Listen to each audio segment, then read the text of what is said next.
这是林浩基被使徒侵蚀的时刻，第16使徒子宫天使的触手此刻正快速地侵入凌波丽的体内，打算与林浩基强行融合。梅里立即命令明日香驾驶2号机前去支援，可明日香的同步率已经低到了个位数，无法启动2号机了。同时，使徒的融合速度越来越快，凌波丽的意识逐渐开始模糊，恍惚间，他好像听到了另一个自己的呼唤。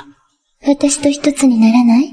いいえ、私は私、あなたじゃないわ。使徒已经洞察了他的内心弱点，试图诱导他与其融合，可这却被凌波丽果断拒绝。下一刻，林浩基的机体迅速孵化出一种不明生物。定元堂见状，立刻解除了初号机的限制，命令真嗣驾驶初号机前去营救。初号机刚展开 AT 立场，使徒的触手便如毒蛇般侵袭而来。他侧身躲过攻击，同时抓住了使徒。可就在接触的瞬间，侵蚀便从初号机的手掌蔓延开来。再这么拖延下去，初号机恐怕也会被使徒侵蚀。真嗣立即拔出粒子刀刺入使徒体内，没想到使徒竟发出了凌波丽的惨叫声。原来使徒早已通过融合获取了凌波丽的身体信息，此刻竟直接幻化成她的模样，缓缓飘向真嗣。而零号机内的凌波丽看着这具身体，她能清晰地感知到其承载的正是自己内心深处对真嗣的依赖与向往。为了不让真嗣被使徒侵蚀，她毅然加强了零号机的 AT 立场，将使徒强行拉回了自己体内。但此时零号机的 AT 立场已经濒临极限，梅里让凌波丽赶紧放弃机体逃跑，却被他果断拒绝。凌波丽比谁都清楚，自己一旦离开零号机 ，AT 立场便会瞬间消失，使徒将再度失控。于是他果断按下了零号机的自爆模式，试图与使徒同归于尽。